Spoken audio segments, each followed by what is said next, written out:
Hello, everyone. Welcome to another Game Ball podcast stream. I'm your host, Mark. Tonight is the news hour. I do apologize for not being here yesterday, Friday, if you're watching live on Twitch. Some things came up and, I'm a one-man operation here, so if this man can't do it, we have to postpone. But I was able to do it tonight, so plan is for tonight, if you're watching live on Twitch, is I'm going to finish the news hour, take like a 10-15 minute break, get something to drink, maybe grab a little bite to eat, and then we're going to come back for Persona. So be sure to stay tuned for that. But yeah, it's been a little bit of an eventful week. Not a whole lot in terms of news because we had Gamescom and all that. I'm going to dive into it a little bit, but yeah, and there's some other cool things that I saw. We have like a Microsoft block in the news, which is pretty funny. Because they were the only ones really at Gamescom, so they had most of the news out, so I did a little bit of a news block for them in there. So, but first, let's get to what I've been playing.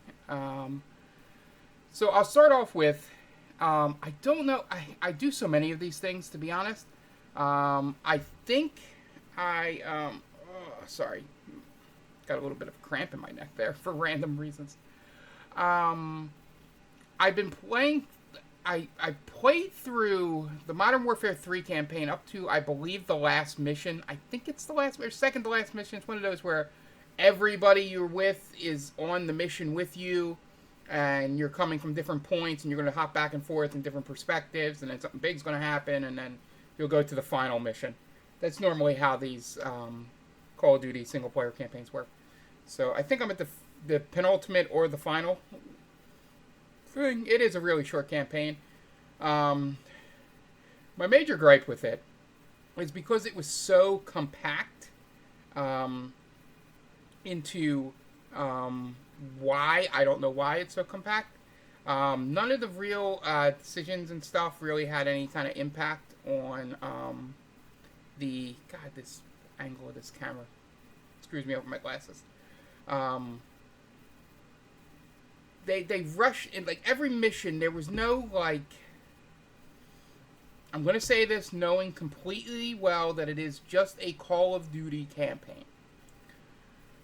There were no even short missions. I think there's one where there's sort of character building a little bit or world building. This all felt like, hey, it's the third one. You know who Makarov is. He's the big evil. We got to go kill him. He's doing evil shit. He's trying to frame everyone and trying to bring about a world war to bring back Mother Russia. That's basically what they ran with all set pieces through all the missions. They have one thing where you flash back to... I don't mind spoiling this because it's a piece of shit single player. You flash back to when you captured, Mother Russia, where you captured Makarov, and you had the chance to kill him, and you did not. So, you're sort of supposed to be living with that fact that all this shit's happening because you didn't put a bullet in his head 5 years ago, 6 years ago, I forget the exact years. That's really the only world character building in the whole thing. So I'll probably finish that this weekend. I might play it tomorrow. I've been playing way too much college football. And waiting for, some of the other... I'm not even probably going to touch Madden until it becomes free. My goal is, get Modern Warfare 3 done. And then if they put the Black Ops campaigns on Game Pass, which I don't know if they have done yet. If they have, let me know. If not, I want to try and find a way to play all the campaigns. I know 5, or one of them doesn't have one. All the single-player campaigns leading up to 6 before. I probably won't stream them, but I want to play personally. Maybe I'll stream them. Who knows? If it's easy enough. But I do want to... and we'll play it on easy so I can just blitz through it. Because I'm really just worried about the story. Or what little there is of it. More than the actual gunfighting. Which I know is blasphemy for Call of Duty, but you don't want to see how terrible I am at these games. So, So that's planned. You'll get a Modern Warfare update tomorrow. If I can tell you how shitty the ending is, you probably already know the answer to that. But the other game I've been playing that I've not been streaming is more College Football 25. There are a couple bugs I just wish they could fix. The thing where my players don't... yeah, that's probably true. I probably know people that have them on disc, but I want to see if they're on Game Pass first and all that, and then we'll sort of figure it out from there if I want to do it on disc. Because I think emulation of 360 and maybe even PS3 wouldn't be the most fun things to do. They're not. Okay. You would think they would do that. You would think maybe it'll do it next month. You would think they would do that leading up to Black Ops 6. Yeah. We'll figure it out if I do it. Maybe the PS3 ones will emulate easy enough that I can do it. But anyway, on to oh, that's interesting. Okay.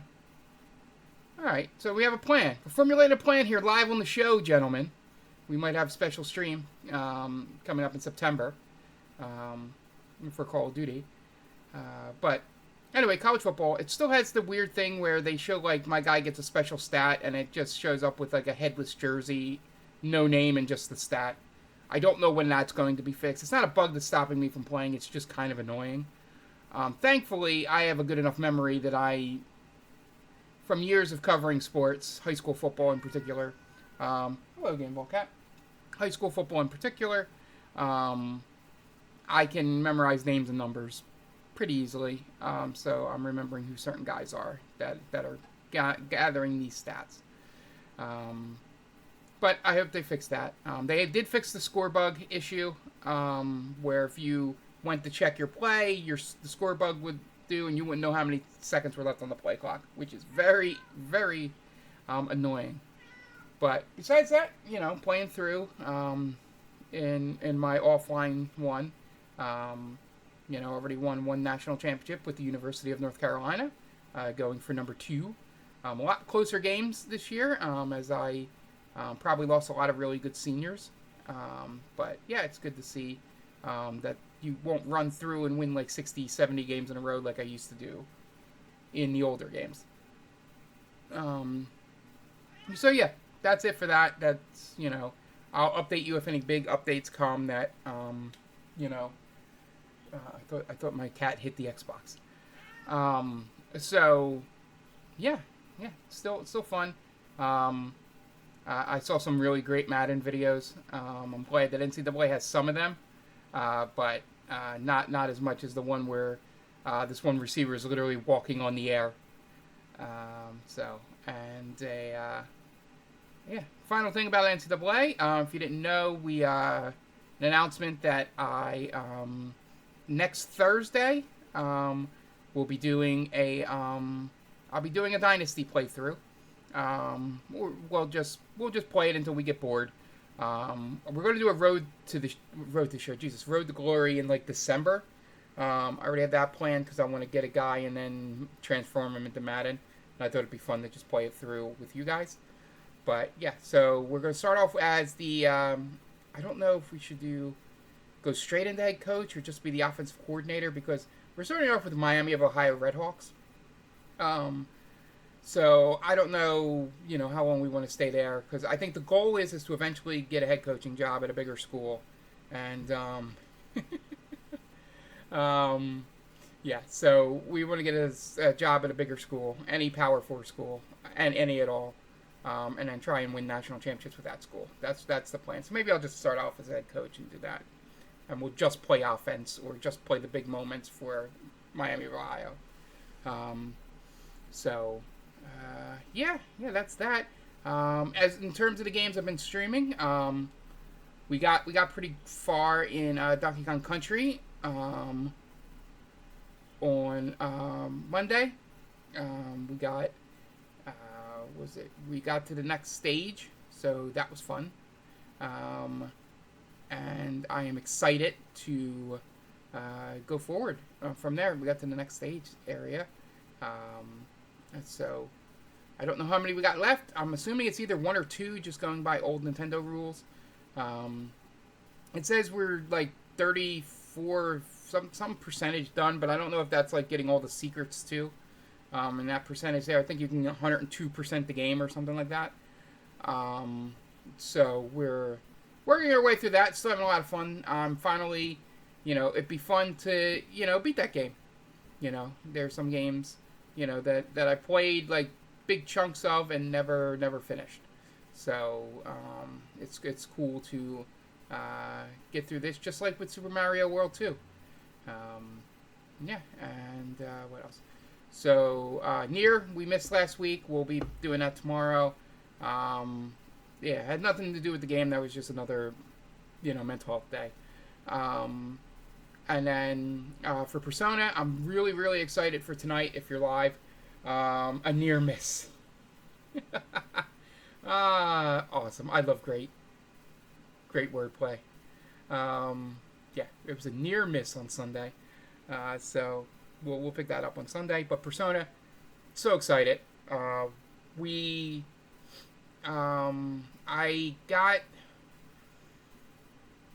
think I spoiled myself on how many floors are in Tartarus, but I kind of forgot. But I think we're almost there. I'm just going to, basically at night, I'm just going to grind Tartarus for the rest of the time, so it may take us longer, because I'm trying to finish all of Elizabeth's quest, so I have to get up to level 79 to do that, so nice plus 10, for those of you keeping track. So I gotta grind a little bit more, but we have our girlfriend. We got to level 9 with Kirijo. That's true. We got to level 9. I think we're going to be at 10. I think that's the first thing we're doing tonight is getting to level 10 with Kirijo. And then we'll try and get Takeba and Fuka up to 10 as well. And we already turned her down and said we were just friends. So that was disappointing, but it sucks that you have to wait this long to get into a relationship with, if you like Kirijo, like I did in the beginning, almost near the end of the game for it, with no real build towards it. It's real fast in terms of social link. So we got some tomatoes growing, which should help us. We got our did I get the tofu out of the fridge yet? I gotta go get it. And, just heading towards New Year's Eve. We'll probably have a pretty good Christmas little thing. Something will happen on Christmas. I don't know. I don't know if something will happen that'll make us go into Tartarus or something like that. So we're getting close. Getting close to the end. I'm really, really having a lot of fun with it, so it'd be sad to see it go. But just a reminder, every time we get real close to the end here, we're going to do Eterna Nights right after. I don't think Eterna Nights is as long as this. This is going to be like 80, 90 hours. And as I was going to get to, literally, Tom must be reading my mind. So we're done with this. Go to Eterna Nights after that. But the biggest news of the week, before we get into the news of the world, the biggest Game Vault news of the week is that Tom has finally finished Final Fantasy VII Rebirth. And that means that we are in the process of setting up a spoiler cast. So, essentially, what's going to happen is probably going to be sometime in September or October. And we will go from there in terms of that. Do you guys hear those sounds? Because I don't think it comes through for me anymore. No worries if not. I'll figure that out. But, okay. That's all that matters. So what I'm gonna do is I'm gonna play some hard mode in the early stages just so there's not too many spoilers, and have that video playing in the background while we talk. Because I know as much as you love Big Mark here, I don't think an hour to 2 hours of just me and Tom and maybe Jonathan's heads, just on screen for 3 hours is really going to help. I may do a thing where I turn into an actual producer and have like 3 different scenes going, and just bounce back between recorded gameplay on a full screen, you know, with our faces small, 2 big faces, you know, just kind of work through it to maybe make the production value a little better. But yeah, maybe take advantage of my Stream Deck here.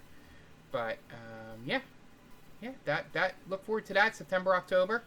Yeah, that should be a lot of fun. It might be a weird hour, so if you're planning on watching us record it live, be ready to get a random notification for it. Yeah, so that's about it for what I've played. I think this is going to pick up a lot in the next month or so. You know, there's a bunch of games coming out. I think Jonathan might know as well as too. I think Age of Mythologies, did that just come out? Because there was a big update on my Xbox when I turned it on this morning for it. If so, I'm probably going to play some of that tomorrow too. But yeah, so soon. Okay, it had like a big update for me, so maybe I got it early because I got it on Game Pass. I don't know, but yeah. So let's get into the news here. So first off, it was Gamescom on Thursday, and I was going to stream it, and then I saw that it was 2.5 hours, and I did not have the energy on a Thursday night to do 2.5 hours, and watching it, even with somebody talking over it, they didn't seem to want to be watching it for 2.5 hours. So here are the games.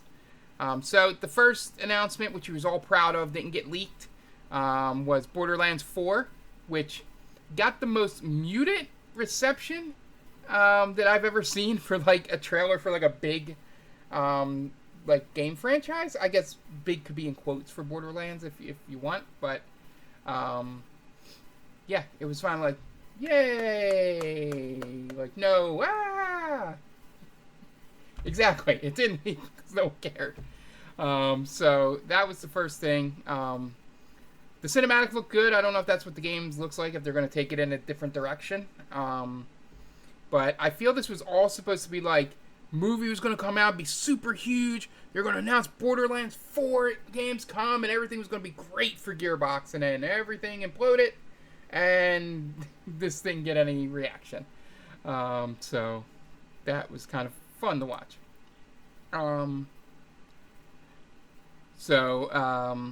Yeah, so we got new things on the Call of Duty Black Ops campaign. It's going to be set in the early 90s.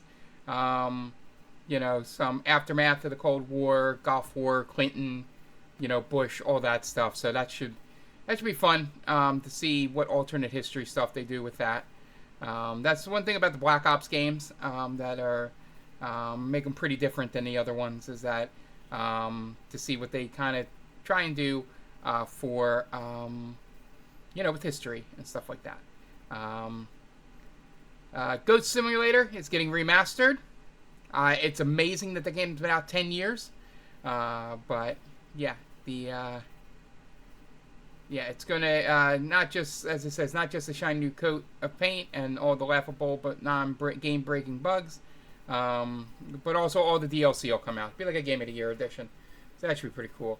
Another trailer that got a very, very muted response from what I saw was the Dying Light one, because the way they were announcing it before they revealed it was Dying Light, I mean, you could tell it was if you've played any of them, but they said the guy, like, hey, continuing the story of Kyle Crane, and I was like, who the fuck is Kyle Crane?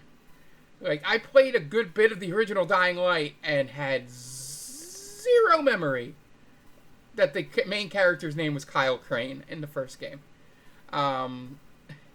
So, But as all the Dying Light games, they look good. They're good first-person games. We'll see where the story goes. 1 and 2 are vastly different stories. But yeah, that was one of those things where it's like, Kyle Crane, the protagonist from Dying Light. Sorry. But yeah, there wasn't even like a good response online about it either, which was kind of funny. That was the theme of most of Gamescom opening night live. Was most of the announcements, if they weren't leaked, were like very muted in terms of A, crowd reaction, and B, online reaction. It was pretty funny, and it made me glad I did not stream it. Yeah, Sparking Zero, sorry. Got a new trailer. Comes out in October. Nothing really new. It's Dragon Ball. But yeah, that was. I guess if you know the history of Dragon Ball and stuff like that, and the characters a little bit more than I do, you probably picked up on some new things here to get excited about. But yeah, it just was a new trailer. Just getting ready for the release. So this was one that King of Meat. It's like a co-op game, like dungeon crawler, I think. It's from Amazon Games, from what I remember, and it's like as it says here. That's what your mom called me. God, that's good. So it'd be like you're on some type of game show, apparently. Like, I guess, but not the same. Like a Smash TV was the first thing I thought of when they said that. But these co-op games can like do nothing for me, and then they come out and they're the greatest things, and I play them, for a little bit, and then they become the biggest thing in the world. Unless if something looks very, very stupid, or like so past its time. Like, I don't know if I pulled the news story for it, but Concord was in development for 8 years, and it really feels like it. Because everything in it is the sensibilities of like 2016, 2017 games, like when Overwatch first came out. And that's why the game's not doing as well as they probably anticipated, because it very much feels like things that were big 5 to 8 years ago. So the games like this, I am the wrong person to give an opinion on it.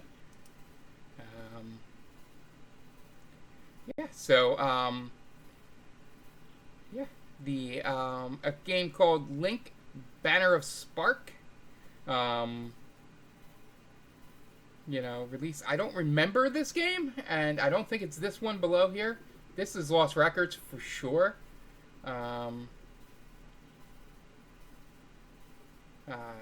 So yeah, if you know more about that, have at it. So Lost Records, I'm probably definitely gonna play this game. Who am I kidding? It's very much got the Life is Strange aesthetic to it, and it looks like it's set in 1995. I thought I remembered him saying that, but it will be released in 2 parts, which I think was the advantage to the first Life is Strange, was it being in episodes and not just a straight game. Like even if, say, the next Life is Strange game comes out, they don't have to do episodic releases. I think they need to find a way to make it like a TV show. I think that was the strength of the first Life is Strange, was that each episode had an ending and made you want to come play the next episode.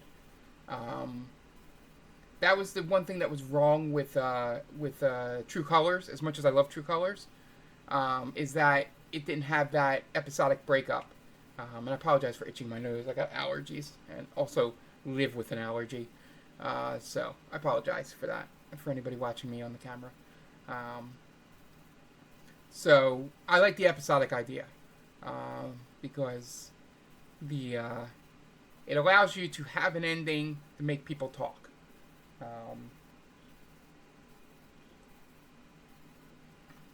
I don't know if you can get away with the 5 episodes over a year that Life is Strange did. It's a different time in games.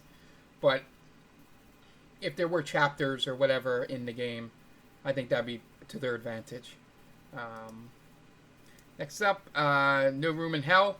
Yeah, it's No Room in Hell. Up to 8 players, and you're fighting off zombies. Eventually, not much more new. Next up is Arc Raiders. They announced an update to its free-to-play shooter, and the game will be out next year. So, again, with free-to-play stuff, could end up being very, not like just goes away. Nobody even really plays it, even though it's free-to-play.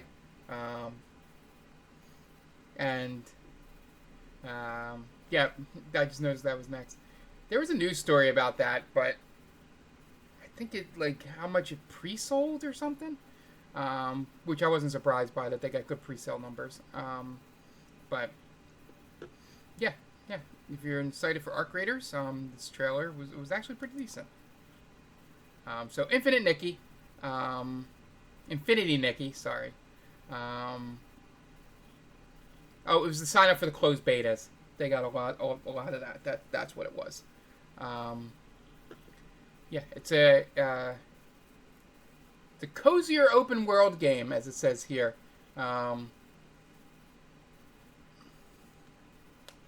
So if you're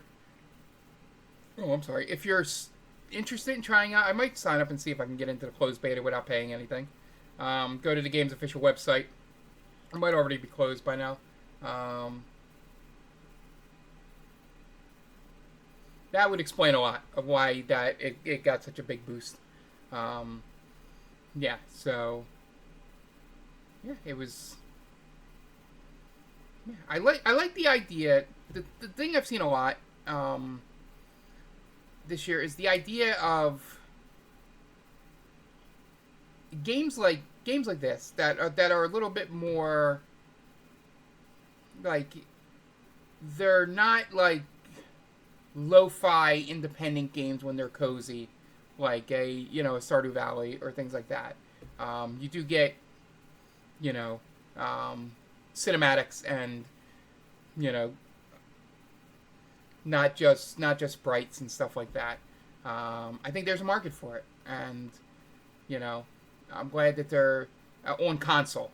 Obviously, there's markets on handhelds and phones for them for years, but yeah, it'll be interesting to see what that sells when it comes out. And as Jonathan said, I'm interested to see what Roxy thinks of it. Early access for Path of Exile is set for November. Not again, these next 3 games not so much on Mark's list, but I know a lot of people out there probably looking forward to these. So if you are getting ready for Path of Exile 2, it'll be November 15th for Epic Games Store, Steam, Mac, PS5, and Xbox Series X. So, Warhammer 4020 Space Marine 2. That is set to come out September 9th. This was probably like the release trailer sort of thing for it. Again, not a Warhammer guy, but it looks pretty cool. But and Dune Awakening. The one cool thing that I heard about the Dune game, I don't know if it says it in this paragraph. I'll scan it real fast. No, it doesn't. So what I heard about this Dune game that's pretty cool is they've made the big giant worms that you see that you associate with Dune. If you don't, really pay attention to the story and lore, you have seen the worms in trailers and stuff. If you get attacked by the worms, I believe, or killed by them, you like lose your shit. Um, it's like you won't be able to get it back, and it's in a weird way. Um, you know, doing all that stuff.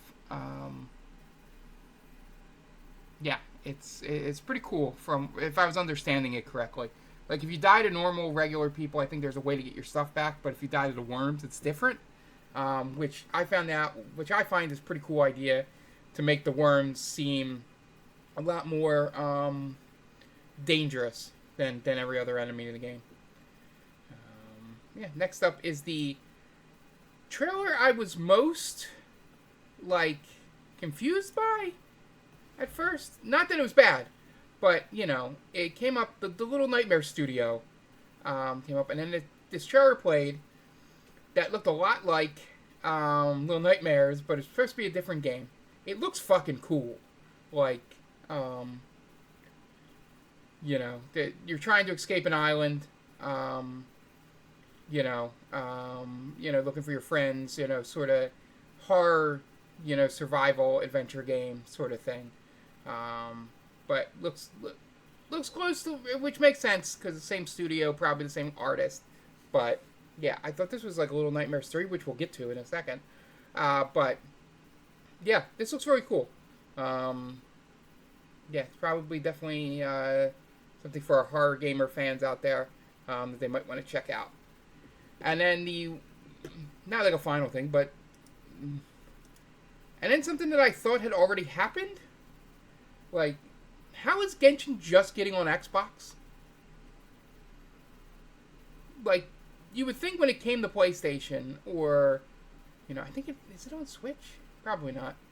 Maybe it is. It's going to be November 20th, and it'll be on Xbox. Could have sworn that happened before. Don't know why it took so long. Okay, all the Wii games are on PS4 5. Got it. No, not on Switch. Okay. Yeah, because I love the fact that, just a tangent here, that on these streams that Jonathan becomes my fact checker. And I love it. Thank you, Jonathan. Yeah, so I was surprised it wasn't on Xbox already, to be honest. But I guess makes sense. Monster Hunter Wild looks great. The desert motif looks really cool with the sandstorms. Like not a game I play or into, but I know Jonathan does enjoy them. But yeah, it's coming out next year. And I like that they're going for it with these games in terms of, instead of just keeping them like on Switch, or like how it was on 3DS for a while.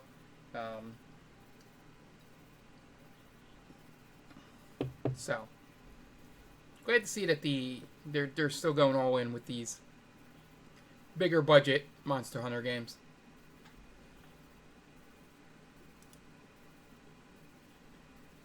Fatal Fury is coming out. City of Wolves, the next entry in the series. They showed, I'm guessing that's this character, Mai Shiranui, who's in Fatal Fury 2. And it's releasing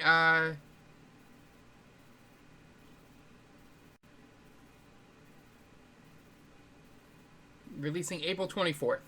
So we'll probably get more announcements for more characters in the game from there. And this was a weird thing when it popped up here. Sorry, I gotta remember to move this out of the way here.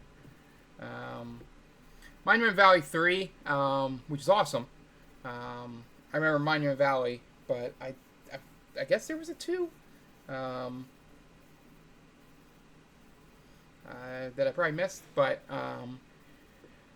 when it was another one of those moments where when you watched live, you felt the air come out of the crowd. And you're like, oh, Monument Valley Free, exclusive to Netflix games.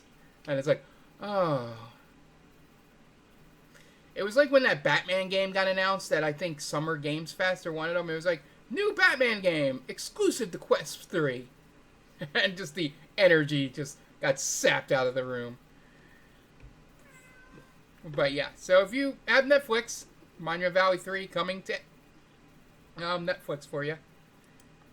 There. Mecha Break. If you love mechs, this game looks good. That's coming out like in 2025, it says. No real window yet, but from the very, very novice idea of a mech game that I have, it's looking pretty good. So, yeah, and it's choosing, maybe Tom knows a little bit about this, the NVIDIA ACE AI-powered system that's supposed to make more realistic things between players and NPCs. We'll see how that goes, but I'm always iffy when it comes with things with AI. Yeah, so we'll see. Maybe it'll be a turning point in that stuff. But I really don't like the AI future for that stuff because it can get really janky, really fast.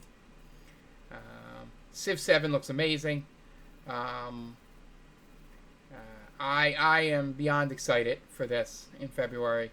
I was thinking of even loading up some Civ 6, which I haven't played in a while, just to get my feet wet in Civilization again. I've been trying to play strategy games and stuff like that, but nothing does it for me like Civilization does. So I'm glad to see that new stuff will be out, and I'll work through all the bugs and all that. Yeah, so they are finally getting a vehicle. You know, game's only been out over a year, or close to a year. Finally, Starfield getting a vehicle. Make the planet traversal much easier. Hopefully it doesn't control like the Mako, or Mako, or whatever. I think it's Mako. I think they actually say Mako in what's it called? Mass Effect. But it's a Dune Buggy-esque thing, which should make playing through it fun. And they announced that the paid DLC is coming out on September 30th. So if you're still in the Starfield world, you'll get your Shattered Space DLC, which I think focuses on the like cult snake people. So you can check that out. Speaking of 6v6 shooters, like we were talking about earlier, Marvel's Rivals announced that. They announced the character. I'm not sure exactly who it was, but they announced somebody. I think it might have been Winter Soldier, but this looks better than Concord, and having the different powers seems interesting. We'll see if it's just too late because the FAT is done. But yep, that's coming out December 6th. So there's an original series. All this Prime Video stuff, I would just go and search up for this. But Secret Level, which is an original series. Some episodes will focus on games, like it said, like Sifu, Mega Man, Armored Core. It was kind of fun seeing those things pop up there. Towerborn comes to Steam Early Access. Be interesting. Check that out. They just had Coming Soon, so we'll see. Yeah, so here it goes. Here's Age of Mythologies. Retold to be released September 4th. It'll be available Game Pass at launch. Yeah, I already have it downloaded, so that's not news to me, but yeah. Kingdom Come Deliverance. Yeah, it's going to be released next year, February 11th. So if you're waiting for that, this trailer gives you a nice, good update. This is the Arkham Shadow, which was the exclusive for MetaQuest in October game. And this is the thing that confused me. They're having a different game. They're Supermassive is working on Little Nightmares 3 instead of the original developers who were working on Reanimal. So we'll see. We'll see how that goes. Supermassive has 2 other games on docket. The casting of Frank Stone, which is the Dead by Daylight spinoff, and the Dark Pictures Anthology, the next game in that, director 8020. So I guess they're getting bigger. Who knows?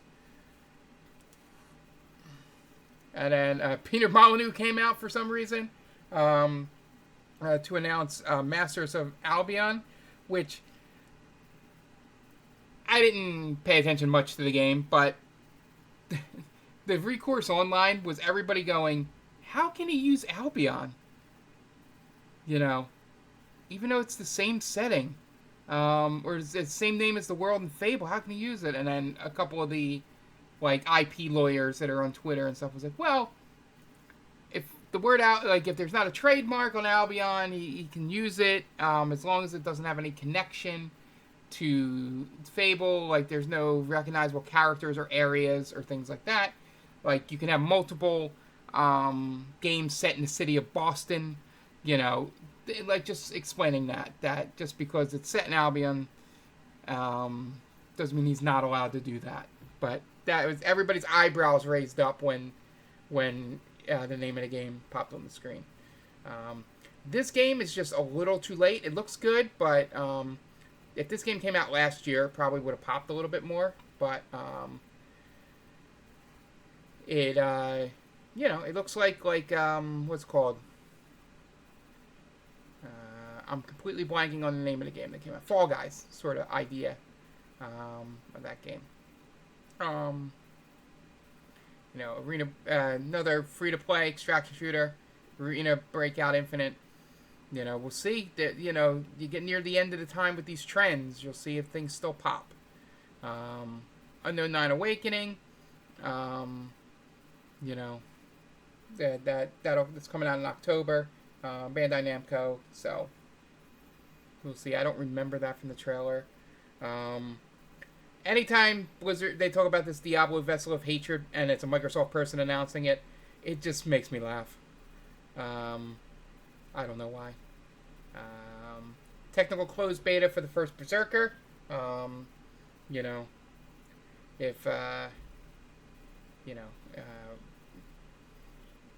you want to get on that, and the closed beta will come on October 11th. Indiana Jones is coming out on December 9th. Still looks great. Troy Baker is awesome. But yeah, so December 9th, if you're looking for that Indiana Jones game, right in time, good Christmas game. And then the one more thing at Opening Night Live was Mafia: The Old Country. It's going to be a Mafia game set back in probably Sicily, or at least somewhere in Italy. So we'll get more details in December, they said. But yep, that was the one more thing. So that was your Opening Night Live. Not a lot of big stuff announced. The big thing at the beginning and end both got okay reactions. I mean, this looks friggin' cool, but it's not the big thing that these things usually have. And Borderlands 4 at the beginning was a total flop when that was supposed to be the big thing. Yeah, so let's move on to the rest of the news here. So if you're looking for your all-digital Xbox Series X, to get over, because it's a little more powerful than the Series S, that is coming out October 15th. It'll have a 1 terabyte SSD. Before it'll be $450. So if you want to spend $100 more for a little bit more powerful of a system, it is now available for you if you just absolutely hate physical media. So yeah, that's a quick little update for you. If you want to spend $600 on the disc version that now comes with a 2 terabyte hard drive, that is also coming out soon.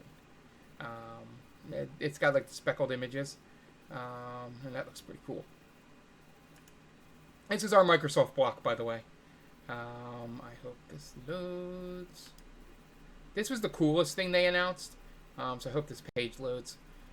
They announced a new adaptive controller, which Microsoft's always on the forefront of these things for some reason. I guess it's when you have the ability to have like fuck you money, in terms of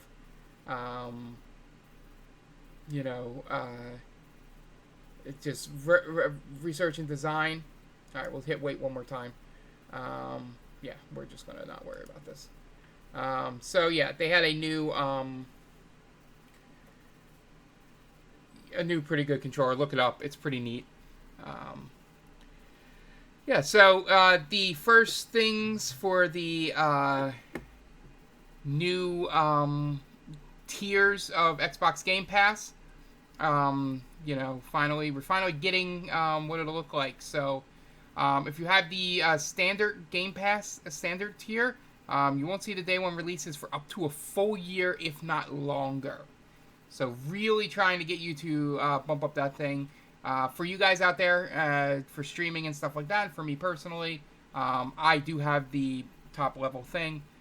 So, we'll still be able to get anything that comes through, like Persona 3 and stuff like that, like they did for streaming purposes. But yeah, so it looks like, if you get the $19.99 one, you get things day one. You get the $14.99, you have to wait a year. So, yeah, I guess they need to make the money back somehow, but, it's a if it ain't broke, don't fix it thing, so, yeah. We'll see how this goes, but, yeah, I wouldn't mind if they did good place of privilege here, I say this. I wouldn't mind if they did the thing that EA does, where, at least with the sports games, it's like 6 to 9 months, and then you get it free. Usually the length of a season, in the given sport. If they did it 6 months, I'd be like, all right, that's fine. You save the extra $60 a year, but you have to wait 6 months to play the games that come out day one. It's shitty, and it goes back on everything that was promised previously, but yeah, it's a full year is kind of a tough pill to swallow, but it's what happens with consolidation and buying things. Yeah, exactly. It's just making it more complicated, but yeah, it's the year thing that's killing me. It's not the delay. If you're going to do different tiers, because EA does that, at least for the online EA. I mean, they don't do it on console because it's wrapped in the Game Pass. But there's 2 levels. So we're removing every single feature. It's really like a shooting yourself, cutting your nose to spite your face, whatever analogy you want to use. The EA model, which I never really say bad things about the EA model, kind of works and is very upfront. There's 2 levels. You can get the pro level, where you get everything day one, or you do the regular free level. I forget what that's called exactly, and then you just have to wait a certain amount of time to get things day one. But having like 4 or 5 different levels, like, this is way too confusing. But a year is just ridiculous. All right, and the final,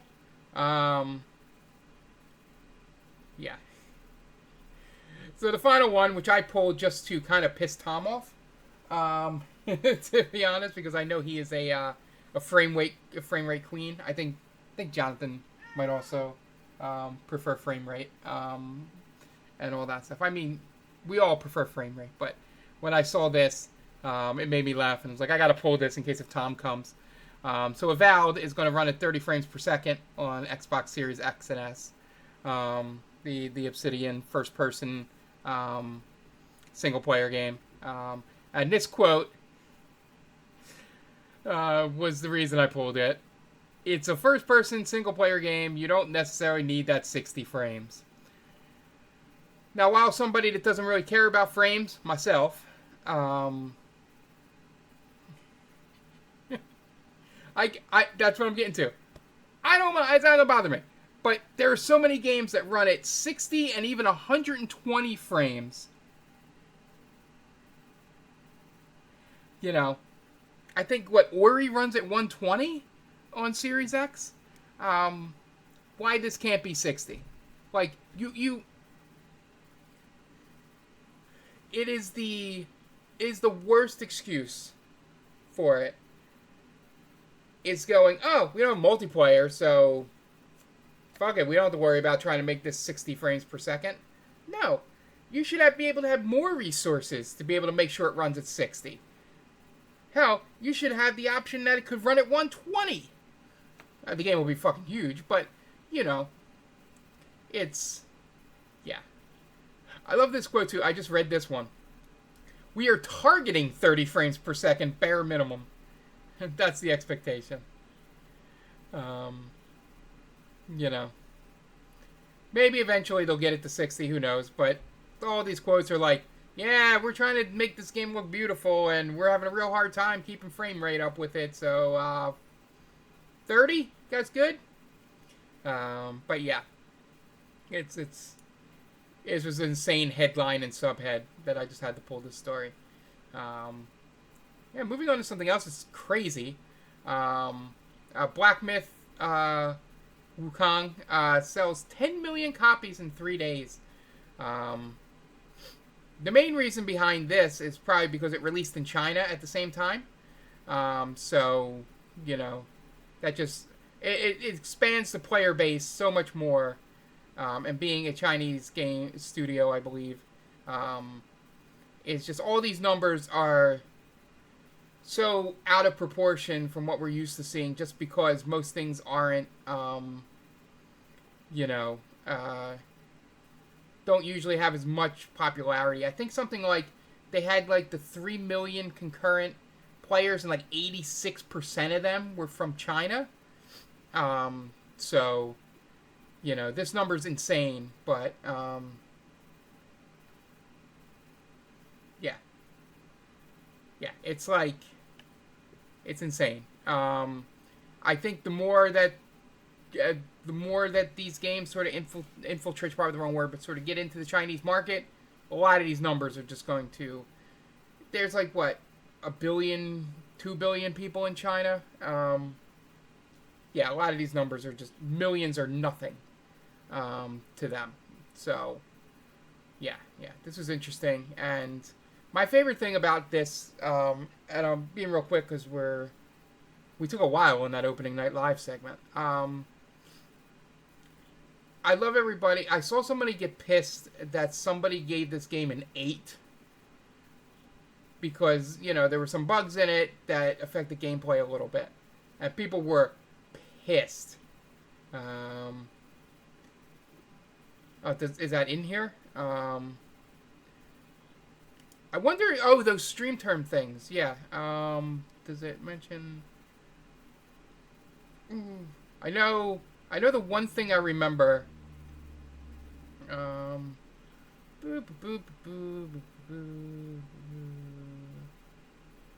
Okay, I'll just read this here because I'm not going to click into that article.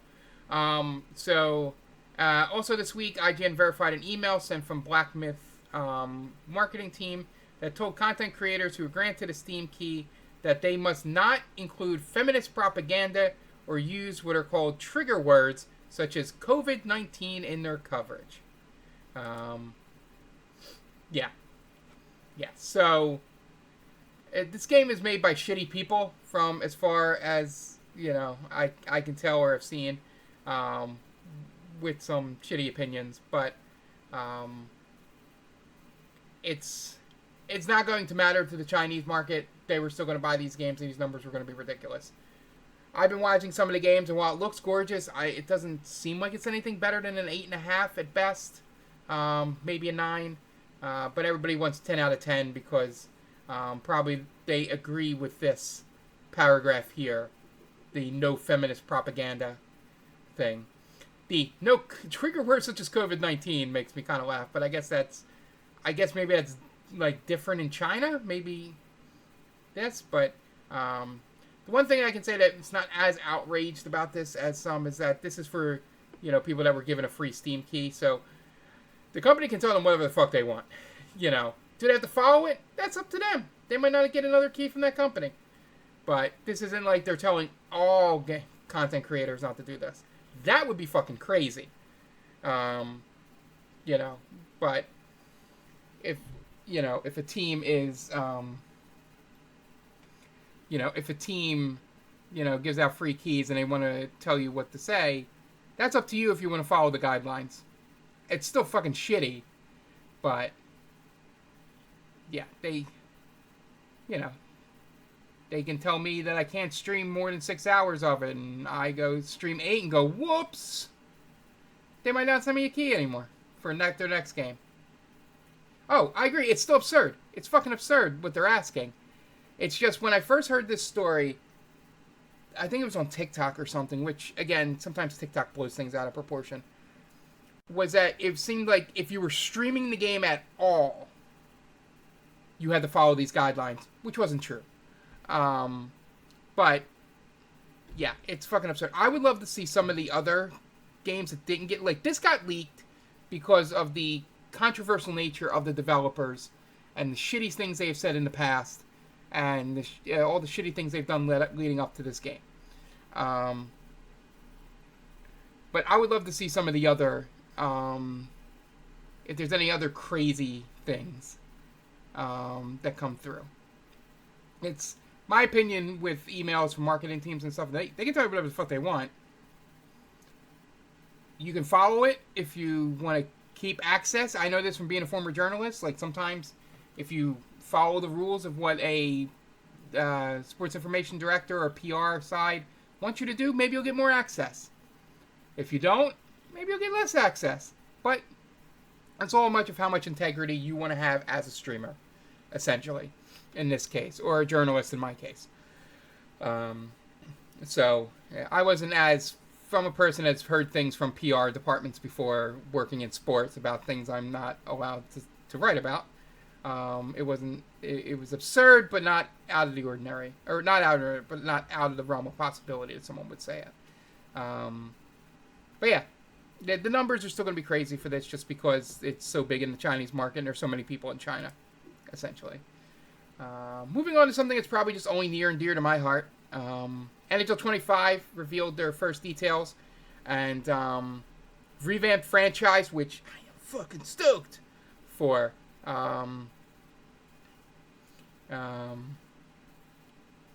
Yeah, so, this grudge match system, the ice cube, all this stuff. I love the idea of the three brothers on the cover. It's pretty cool. And I love, as some Mark history here, growing up as a little child, my favorite player was Pavel Bure, who played for the Canucks and wore that jersey in particular that Quinn Hughes has on in the middle there. I might buy this game physically just for that jersey. I have it here. Let me pull it down so I can show you my childhood Pavel Bure jersey. Let me see if I can bring it up there. So,